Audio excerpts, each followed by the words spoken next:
Mon âme élève le Seigneur.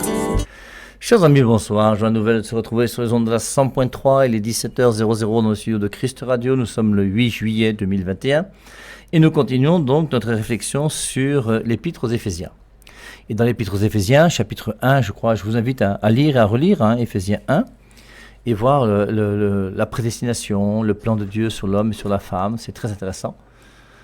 Toujours en mettant en parallèle avec Genèse, chapitre 1 à 11, ces 11 chapitres de la Genèse qui sont métahistoriques et qui nous présentent le plan de Dieu sur l'homme et sur la femme. Dans Genèse, chapitre 12, on a Abraham qui apparaît, qui est le premier personnage historique biblique.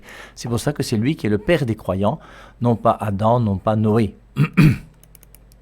Et donc, nous avons donc dans notre épître aux Éphésiens ce passage très intéressant de Éphésiens, chapitre 2, le verset 6, 7, 8, alors surtout 8, qui essaye de justifier le fait que les œuvres ne servent à rien. Alors c'est anti-chrétien, c'est anti-biblique, c'est anti-enseignement de Jésus-Christ. Dès que vous entendez un pasteur qui vous dit que les œuvres sont inutiles, sachez que c'est quelqu'un qui enseigne des choses qui ne sont pas très justes. Alors, mais le passage de Éphésiens chapitre 2, versets 8 et 9, pour ça est très très important. C'est à sa bonté que vous devez ce salut par la foi. Cela n'est pas venu de vous, car Dieu l'a donné, ni de vos œuvres, donc nul ne peut s'en vanter. Ça, c'est la traduction de la Bible des peuples, que je vous recommande, je vous rappelle. Et puis, ensuite, dans Éphésiens, donc, chapitre 2, verset 8, je vous lis la traduction protestante qui n'est pas mauvaise dans ce passage. C'est par la grâce, en effet, que vous êtes sauvés, par le moyen de la foi. Cela ne vient pas de vous, c'est le don de Dieu. Ce n'est point par les œuvres, afin que personne ne se glorifie. Alors, comment comprendre ce passage et croire que seule la foi ne sauve pas? Je vous rappelle que c'est un des enseignements de Martin Luther ou un enseignement des protestants d'aujourd'hui dont nous les catholiques ne sommes pas d'accord, c'est que seule la foi ne sauve pas. Que la foi soit nécessaire au salut, nous sommes tous d'accord. Mais la foi implique les œuvres. Et je crois que toute personne consciente, intelligente, qui réfléchit est d'accord que la foi par elle-même ne sauve pas. Si la foi seule sauve, ça veut dire que crois en Jésus-Christ, tu pèches, tu tues ta femme, tu égorges ton enfant, tu détournes des milliards, mais tu crois et tu seras sauvé. Mais ça n'a pas de sens. C'est pas le fait de dire je crois en Dieu qui fait que tu iras au ciel. Est-ce que tes œuvres sont conformes à ce que tu dis croire? C'est pour ça que le baptême est un engagement à suivre le Christ, mais bien sûr. Et si le baptême est un engagement à suivre le Christ, je me baptise, je reçois la grâce de Dieu, et maintenant je m'engage à vivre comme le Christ me le demande. Je ne peux pas aller au ciel en devenant un bandit. Alors, c'est quand même ce que je vous dis là, mais c'est bizarre, parce que moi je vais quand même vous lire. Martin Luther écrit une lettre le 1er août 1521 à son fils, je crois qu'on peut l'appeler comme ça, Mélanchthon. Je crois que tous les protestants sont d'accord que Mélanchthon, c'est quand même quelqu'un qui est très proche de Martin Luther. Si tu es un prêcheur de la grâce, alors prêche une vraie grâce et non une fictive. Si la grâce existe, alors tu dois avoir un vrai péché et non un péché fictif. Donc, on voit donc l'opposition entre la grâce et le péché. Et c'est vrai que nous, les prêtres catholiques, quand quelqu'un vient se confesser chez nous, si tu n'as pas de péché, on ne donne pas l'absolution. Quelqu'un vient se confesser en disant que mon père, comme tu vois, j'ai mangé. Ben forcément, je ne te donne pas l'absolution parce que tu as mangé. J'ai grandi, je ne vais pas donner l'absolution parce que tu as grandi. J'ai respiré, je ne vais pas donner l'absolution parce que tu as respiré. Je veux qu'il y ait un péché. Et donc là, on voit quelque part que Martin Luther, à son ami Mélenchon, lui dit « Si tu es un prêcheur de la grâce, alors prêche une vraie grâce et non une fictive. Si la grâce existe, alors tu dois avoir un vrai péché et non un péché fictif. » Il continue. Dieu ne sauve pas ceux qui ne sont que des pécheurs fictifs. Ça ne regarde que lui, et je ne sais pas exactement ce que ça veut dire, mais moi je ne pourrais jamais prononcer une phrase comme celle-ci. Dieu ne sauve pas ceux qui ne sont que des pécheurs fictifs. Sois pécheur et pêche fortement, mais confie-toi et réjouis-toi plus fortement dans le Christ, car il est victorieux du péché, de la mort et du monde. Alors, Dieu ne sauve pas ceux qui ne sont que des pécheurs fictifs. Moi, je crois que Dieu sauve tous les hommes. Romains 3, 23, tous sont péchés sont privés de la gloire de Dieu. Jean 3, 16, Dieu a tant aimé le monde qu'il a donné son Fils unique afin que quiconque croit en lui ne peut pas, mais qu'il ait la vie éternelle. Alors, pécheur fictif ou pas fictif, je ne sais pas ce que c'est, mais en tout cas, Dieu sauve tous les mains. Dieu ne sauve pas ceux qui ne sont que des pécheurs fictifs, dit Martin Luther. Sois pécheur et pêche fortement. Pêche bien. Mais confie-toi et réjouis-toi plus fortement dans le Christ. Et si tu pêches beaucoup, crois davantage. Comme ça, le fait de croire davantage, même si tu pêches, va faire que dans la balance, tu seras sauvé. Car il est victorieux du péché, de la mort et du monde. Tant que nous sommes là, dans le monde dans lequel nous sommes, sur la terre, nous devons pécher. C'est ce que dit Martin Luther. Hein. Cette vie n'est pas le domicile de la vertu, mais comme le dit Pierre, nous cherchons de nouveaux cieux et de nouvelles terres où la vertu habite. Il est suffisant que par les richesses de la gloire de Dieu, nous en soyons venus à connaître l'agneau qui enlève le péché du monde. Aucun péché ne nous séparera de l'agneau. Je reprends ce que dit Martin Luther à son ami Mélenchon. Aucun péché ne nous séparera de l'agneau, même si nous devions tuer et forniquer des milliers et des milliers de fois chaque jour. Non, il faut quand même savoir, je m'adresse à vous les protestants, j'ai pas de problème avec vous, je sais que vous êtes protestants, vous ne savez pas pourquoi vous protestez, vous ne savez pas exactement qui est Martin Luther, ça vous intéresse même pas d'ailleurs, la seule chose qui vous intéresse c'est de mener une vraie vie chrétienne.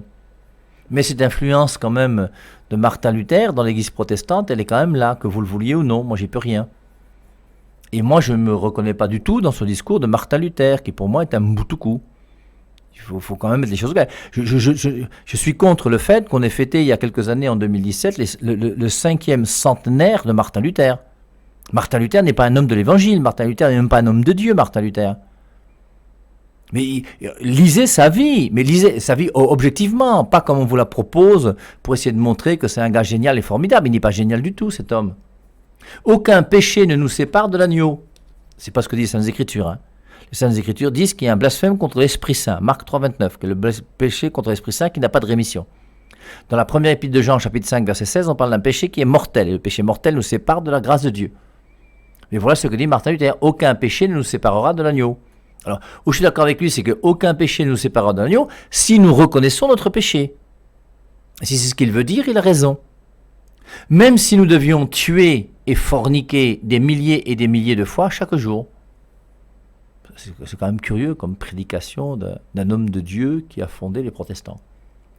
Penses-tu que le prix du rachat payé pour la rédemption de nos péchés par un agneau aussi grand soit trop petit? Prie hardiment, toi aussi tu es un gros pécheur. Voilà ce que dit Martin Luther. Alors j'en ai profité pour ajouter, puisque j'étais dans les recherches de Martin Luther aujourd'hui, un Martin Luther dans la préface du Nouveau Testament de 1522. Je vous rappelle que la Bible écrite par Martin Luther, c'est en 1534. Il a fini le Nouveau Testament en 1522. Et il dit que la lettre de Jacques est une véritable épître de paille, car elle n'a aucun caractère évangélique. Donc quand un homme comme Martin Luther, responsable de la fondation des protestants, vous dit que l'épître de Jacques est une épître de paille, posez-vous quand même des questions. Et puis bon, il y a beaucoup de questions à se poser sur Martin Luther. Hein, s'il y a des protestants qu'on arrive à me prouver qu'il ne s'est pas suicidé, ce serait intéressant. Il est parti en mariage avec une religieuse. Il a fait, je crois, 6 enfants, 3 garçons et 3 filles. Et puis, ce qui me gêne le plus, c'est que, comme on est dans la foi et les œuvres, dans Éphésiens chapitre 2, versets 8 et 9, c'est à sa bonté que vous devez ce salut par la foi. Ce n'est pas venu de vous, car Dieu l'a donné, ni de vos œuvres. Et il y a un autre passage qu'on avait lu ensemble d'ailleurs, dans Romains chapitre 3, et je vous lis le verset 28. Voilà ce que nous affirmons, on devient juste par la foi, sans passer par la loi et les commandements. Et dans ce passage de l'épître aux Romains, saint Paul veut montrer que vous qui êtes juifs, vous ne serez pas sauvés par la loi et les commandements. Et même si vous obéissez à la loi et aux commandements et que vous mettez en pratique la loi et les commandements, le salut ne viendra pas, parce que le salut ne peut venir que par la foi. Je crois qu'on est tous d'accord, j'espère qu'on a compris ça. Depuis déjà plusieurs émissions, on cause ensemble sur la foi et sur les œuvres. Mais ce qu'il y a, c'est dans Romains chapitre 3, verset 28, Martin Luther, dans sa Bible, a traduit, voilà ce que nous affirmons, on devient juste par la foi seul. Or, le mot seul n'existe pas dans toutes les versions objectives des Saintes Écritures. Dans Romains 3, 28, le mot seul n'existe pas. Et le mot seul n'existe même pas en grec, dans le texte original, et le mot seul existe uniquement dans la traduction de Martin Luther. Donc Martin Luther a falsifié les Saintes Écritures. Martin Luther est un bandit qui ne respecte pas les Saintes Écritures. Voilà ce que moi j'affirme. Alors, je ne dis pas ça pour dénigrer les autres, je dis ça pour vous montrer quand même qu'il y a une vérité quelque part, et que si on cherche la vérité, ben suivons-la. Il vaut mieux suivre Jésus-Christ, qui est l'agneau de Dieu, qui enlève le péché du monde, qui est vrai Dieu, qui est vrai homme, qui est parfait, qui est sans tache et qui a fondé son église, plutôt que de suivre un type comme Martin Luther, qui est un boutoukou, qui a fondé les protestants. Alors c'est vrai que mon discours est dur, je vous l'accorde. Mais vous voulez que je vous dise quoi? Et je vous ai toujours dit, et je ne vais pas changer, c'est qu'aucun homme sur terre n'a le droit de fonder une église. Et si tu te retrouves, toi, aujourd'hui, dans une église fondée par un homme, pose-toi des questions. Est-ce que vraiment ton intelligence tête a discerné s'il y a une vérité quelque part? Alors, Romains 3, 28, voilà ce que nous affirmons, on devient juste par la foi.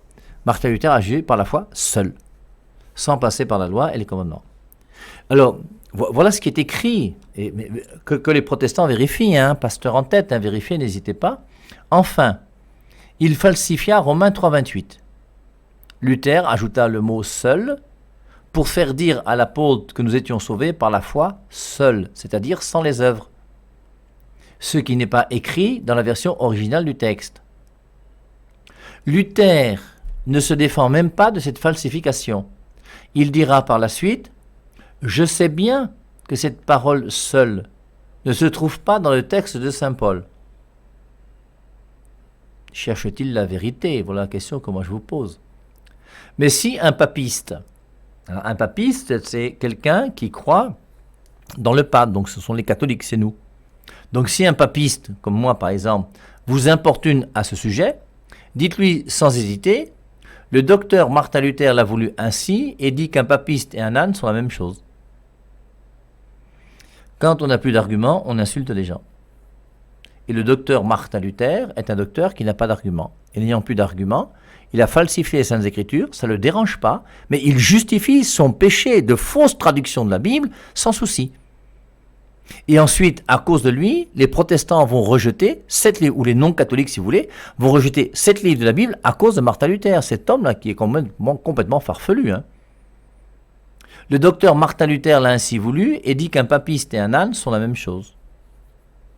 Alors voilà, c'est facile. Alors on dit que le Père de Marie c'est un âne, donc je suis là pour braire. Et donc moi je suis un idiot, un imbécile, parce que le docteur Martin Luther a dit que. Mais au moins nous, même si nous sommes des ânes et des idiots, nous respectons quand même les Saintes Écritures et nous n'avons pas falsifié le texte grec. Et c'est pour ça que Martin Luther, je ne vois pas comment quelqu'un de sérieux et de sensé peut se revendiquer d'être de Martin Luther. Il continue, je ne suis pas l'écolier des papistes, mais leur juge. Au nom de qui, au nom de quoi, je n'en sais rien. Et il me plaît de me pavaner devant leur tête d'âne, une deuxième fois. Ils insultent les catholiques d'âne. Je regrette de n'avoir pas traduit sans œuvre de la loi, par ces mots, sans aucune œuvre de la loi.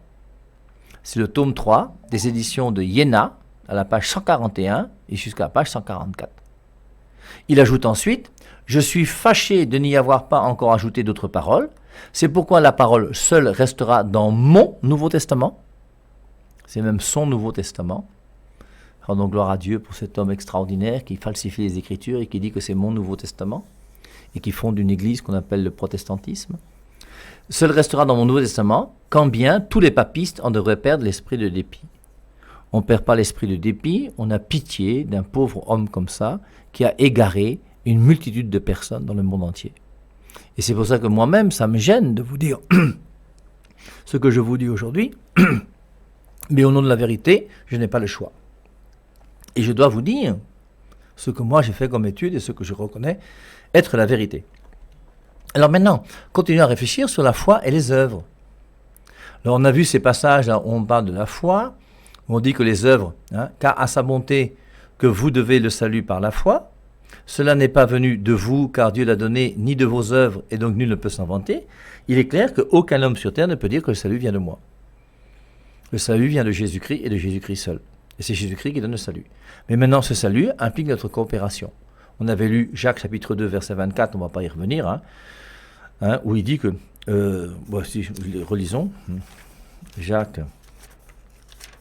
après l'épître aux Hébreux, l'épître de Jacques, chapitre 2, verset 24, vous le voyez, c'est par les œuvres que l'homme est justifié et non par la foi seulement.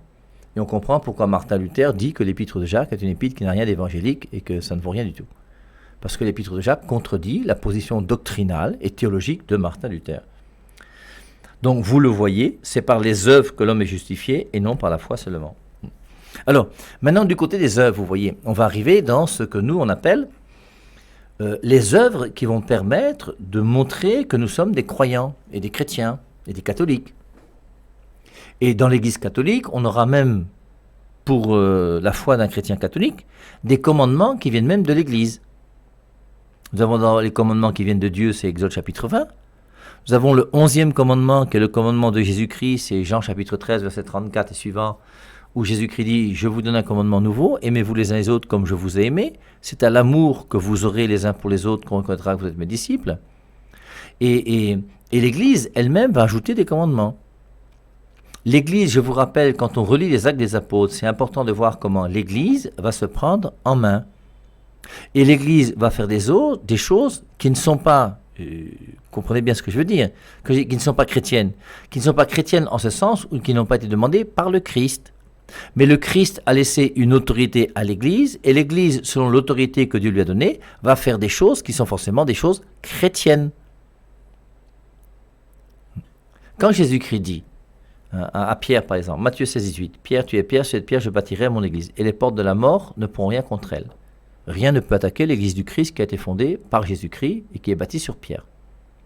Il ajoute, « Tout ce que tu liras sur la terre sera lié dans les cieux. » Qu'est-ce que ça veut dire? Y a-t-il des choses que l'Église peut lier sur la terre? Et en liant ces choses sur la terre, ces choses peuvent-elles être liées au ciel, comme Jésus-Christ le dit? C'est ce que nous croyons. Matthieu 16, 18, « Pierre, tu es Pierre, sur cette pierre je bâtirai mon Église, et les portes de la mort ne pourront rien contre elle. Je te donnerai les clés du royaume des cieux, tout ce que tu liras sur la terre sera lié dans les cieux, tout ce que tu diras sera lié. » Alors, il donne ce pouvoir, 2 chapitres plus loin, dans Matthieu chapitre 18, à tous les apôtres, mais il le donne d'une manière particulière à Pierre. Il dira, Luc 22, 32, « J'ai prié pour toi, Pierre, afin que ta foi ne défaille pas, et quand tu seras revenu, raffermis tes frères. » C'est quand même des passages qui sont importants, et qui veulent dire quelque chose. C'est Jésus-Christ qui nous révèle cela. Et maintenant, donc, nous devons comprendre que l'Église elle-même va se prendre en charge, et je vous rappelle que dans Actes chapitre 6, l'Église va choisir de faire des diacres. Les diacres n'ont jamais été voulus par Jésus-Christ au sens strict. Montrez-moi un passage biblique où Jésus-Christ dit qu'il veut les diacres. Cherchez dans Matthieu, dans Marc, dans Luc et dans Jean, ça ne se trouve pas. On parle des diacres dans les épîtres apostoliques de Paul et dans Actes au chapitre 6, pour permettre aux apôtres eux-mêmes de rester des gens qui sont consacrés à donner la parole de Dieu au monde entier. Eh bien, pour cela, on va être obligé d'instituer des diacres qui sont là au service aussi des choses matérielles qui empêcheront pas les apôtres de s'occuper du ministère que Dieu leur a donné. Dans Actes chapitre 1, verset 15, c'est Pierre qui va parler, qui va prendre la parole pour dire il faut qu'on remplace Judas. C'est pas Jésus-Christ qui a demandé qu'on remplace Judas. Jésus-Christ a dit nulle part qu'une fois que Judas sera mort, remplacez-le. Jésus-Christ n'a pas dit qu'une fois que le pape Pierre sera mort, remplacez-le. Mais nous savons que dès qu'une autorité meurt quelque part, il faut la remplacer. Dans une famille, lorsque le père meurt, il y a un successeur. Regardez à l'ouest dans toutes les traditions bamiliquées qui sont là. Regardez les rois qui sont succédés les uns après les autres, les empereurs, les Césars, les Romains, les Hérodiens, tout ce que vous voulez. Regardez, après Aïdjo, il y a eu Paul Biya, après Paul Biya, il y aura quelqu'un d'autre. Et forcément, l'autorité, dès qu'un ministre s'en va, on le remplace par quelqu'un d'autre. Si un ministre meurt, il y aura quelqu'un d'autre qui va le remplacer. Quand Monseigneur Bogmis est mort dans le diocèse de Ezeka, il a été remplacé. Et il sera remplacé progressivement. Alors il faut peut-être du temps avant qu'on remplace quelqu'un, mais à chaque fois. Combien d'évêques sont morts au Cameroun depuis que je suis arrivé en 1987 ? Et forcément, Jean-Marie Benoît Mbala, qui est mort, alors on ne sait pas comment il est mort, mais c'est pour ça qui m'intéresse, a été remplacé. Maintenant, il y a Emmanuel Dazi qui le remplace là-bas à Bafia. Monseigneur Wacho a donné sa démission, je ne sais pas qui va le remplacer, mais pour le moment, je crois que c'est Mboumbe Séphira qui est l'exercice. Il va pas savoir. Et la vie continue. Et l'Église continue à prendre en charge sa responsabilité. Et parmi sa responsabilité, elle a changé Judas en Matthias, elle a formé des diacres, elle a commencé à organiser des conciles. Jésus-Christ n'a jamais demandé qu'il y ait un concile, c'est l'Église qui l'a fait. Et l'Église continue à nous conduire. Et l'Église, en nous conduisant, va nous donner aussi des commandements. Il y aura des commandements de l'Église. Alors je ne sais même plus combien il y en a, moi je ne connais pas par cœur, mais un jour s'il faut, on les étudiera les uns par un, les uns après les autres, puis on verra que c'est intéressant. Et l'Église va nous faire comprendre que tu ne peux pas être chrétien uniquement avec la foi sans avoir des œuvres. Et c'est pour ça que dans l'Église catholique, il y a ce qu'on appelle la pratique. Et la pratique religieuse. Comment tu peux dire que toi tu es chrétien, que tu aimes Jésus-Christ alors que tu ne vas jamais à la messe le dimanche ? Alors, les autres églises, regardez comment vous faites, mais par rapport à votre culte et tout ça, non ? Et tous les chrétiens, quelle que soit la dénomination dans laquelle on appartient, il y a une assemblée chrétienne où on se retrouve de temps en temps. Les témoins de Jéhovah ont 5 réunions par semaine. Nous, les catholiques, il y a une messe le dimanche qui est obligatoire pour tous les chrétiens catholiques. Et il y a des messes d'obligation dans l'année. Et il y a 4 messes d'obligation en dehors de la messe des dimanches.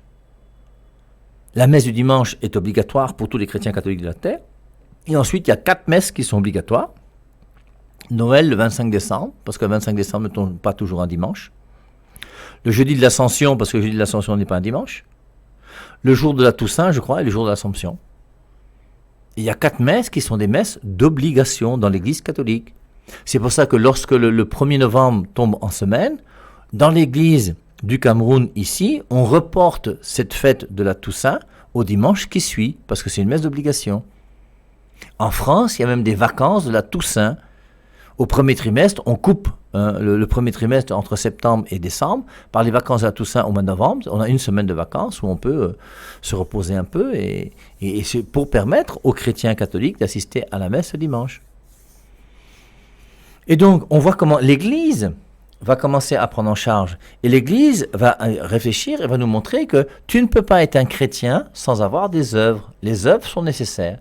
Parmi ces œuvres, il y a des œuvres spirituelles, qui fait que je dois aller à la messe chaque dimanche, je dois me baptiser, je dois recevoir la communion, je dois recevoir la confirmation. Si je suis un père et une mère de famille chrétien, catholique, je dois baptiser mes enfants dans les premières semaines après leur naissance. Et il y a des lois qui dirigent l'Église. Quand le père Jean-Philippe vient ici faire une émission de temps en temps, nous sommes très heureux, et c'est quelqu'un qui a beaucoup étudié ce qu'on appelle le droit canon. Et le droit canon, c'est quoi ? Bien, c'est le droit qui légifère sur ce que l'Église nous demande de vivre. Et dans le droit canon, on dit par exemple qu'une femme ne peut pas être ordonnée prêtre, que si un séminariste a commis un avortement, il n'a pas à être ordonné prêtre. Enfin, il y a des lois par rapport à... que si tu as déjà été marié, tu ne peux plus te remarier à l'Église tant que ton époux, ton épouse n'est pas morte. Toutes ces lois qui existent et qui sont là. Si un prêtre trahit le secret de la confession, c'est un péché qui est très grave. Tu ne peux pas absoudre la personne avec qui tu as eu des rapports sexuels si tu es prêtre. C'est des choses qui sont interdites par le droit canon. Il y a des lois donc qui régissent l'Église. Et parmi ces lois, il y a aussi des lois qui régissent donc, les œuvres que nous pouvons commettre. Et les œuvres que nous pratiquons sont des œuvres qui nous aident à pouvoir nous sanctifier davantage. Et parmi ces œuvres, il y a quelque chose que l'Église va appeler les indulgences. Et les indulgences, c'est quoi ? Alors, habituellement, quand tu parles d'indulgence avec quelqu'un, ça fait référence premièrement à Martin Luther et aux protestants. Et les protestants pensent que Martin Luther a eu raison de s'opposer à l'Église catholique à cause des indulgences. Et je tiens à vous dire une chose, c'est que Martin Luther n'a jamais été puni par l'Église catholique à cause des indulgences. L'Église catholique a chassé Martin Luther, on l'a excommunié, c'est en 1521. Et le pape a sorti une bulle dans laquelle il a écrit « Cet homme qu'on appelle Martin Luther, qui est un prêtre catholique, nous considérons que ce qu'il enseigne est stupide et idiot et bête, et nous vous demandons de ne plus suivre Martin Luther. » Voilà ce que l'Église a dit. Et maintenant, soit je suis de l'Église, soit je ne suis pas de l'Église. Alors, vous avez le droit de suivre Martin Luther si vous voulez. Vous avez le droit de suivre quelqu'un qui a mal traduit les Saintes Écritures, qui est parti en mariage avec une religieuse, qui a demandé qui a permis à un homme qui l'a défendu de pouvoir avoir 2 femmes. Ça, c'est Martin Luther. Relisez sa vie, vous verrez. Et maintenant, donc, qu'est-ce que nous souhaitons exactement ? Quelle est la position de Martin Luther par rapport aux indulgences ? Et quelle est la vérité des indulgences par rapport à l'Église catholique. Alors, la première des choses que je vais faire, je vais vous citer, parmi les thèses, vous savez que Martin Luther a écrit 95 thèses qu'il a affichées sur son église là-bas de Wittenberg, le 31 octobre 1517, c'est en 1521, donc 4 ans plus tard qu'il a été excommunié. Il a écrit 95 thèses, dans un esprit qui, à mon avis, était encore très positif chez lui. Je crois qu'au début, quand Martin Luther a écrit ses thèses, c'était uniquement pour qu'on puisse dialoguer et discuter. Il semble que c'est la manière, à l'époque, de pouvoir faire des réflexions intellectuelles, de se retrouver et de pouvoir réfléchir. Alors, tu affiches le débat que tu veux faire, et puis on se retrouve quelques jours plus tard, sous un manguier, on boit un peu de matango, et puis on discute ensemble sur le thème-là. Et Martin Luther a fait ça en affichant ses 95 thèses. Alors, moi, il y a une qu'aujourd'hui, sur laquelle je voudrais insister avec vous. Si vous voulez, même un jour, on peut étudier ces 95 thèses une par une. Moi, ça ne me dérange pas. Mais j'ai peur que ce soit un petit peu ennuyeux et long. Avec vous, je vais simplement lire la thèse 71 qui dit « Maudit soit celui qui parle contre la vérité des indulgences apostoliques ». Alors, je vous lis, si vous voulez, celle d'avant, 70, et je vais lire celle d'après. Mais c'est bien plus encore leur devoir d'ouvrir leurs yeux et leurs oreilles pour que ceux-ci ne prêchent pas leurs rêves à la place des ordres du pape. Celle d'avant encore, c'est le devoir des évêques et des pasteurs est d'admettre avec respect les commissaires des indulgences apostoliques. Bon, quand vous lisez la thèse 69,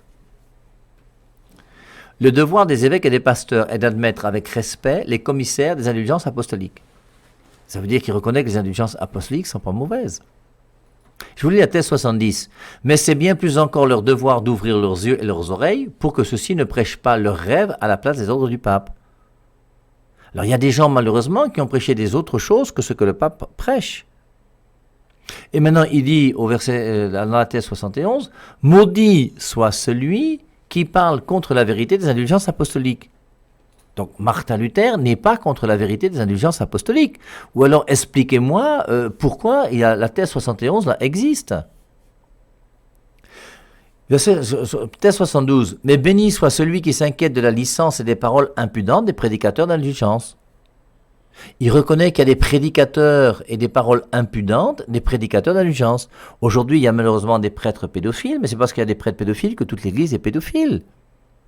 Et c'est pas parce qu'il y a eu quelques prêtres, malheureusement, qui ont mal prêché les indulgences, que les indulgences sont mauvaises. Il faut quand même qu'on essaie de réfléchir d'une manière honnête. Et qu'on revienne aux 95 thèses que Martin Luther lui-même a affichées sur son château, sur sa chapelle là-bas de Wittenberg, son église, qui était à l'époque l'église catholique. De même que le pape excommunie justement ceux qui machinent contre ces indulgences, ça c'est la thèse 73. Il entend à plus forte raison excommunier ceux qui, sous prétexte de défendre les indulgences, machinent contre la sainte charité, contre la vérité. Et il y avait un certain dominicain qu'on appelle Tetzel, qui malheureusement était un dominicain qui était un petit peu corrompu, et qui cherchait l'argent plus que la vérité de la charité et la vérité de l'évangile.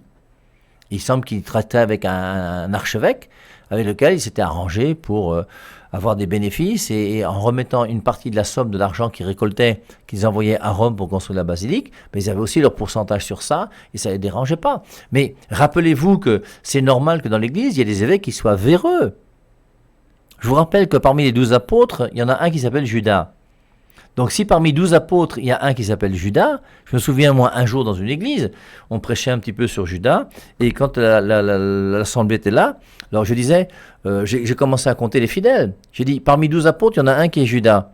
Alors je compte les fidèles qui sont au moins 1, 2, 3, 4, 5, 6, 7, 8, 9, 10, 11, Judas. 1, 2, 3, 4, 5, 6, 7, 8, 9, 10, 11, Judas. 1, 2, 3, 4, 5, 6, 7, 8, 9, 10, 11, Judas. Donc, si tu as 1000 personnes qui sont là présentes, forcément tu vas avoir plein de Judas.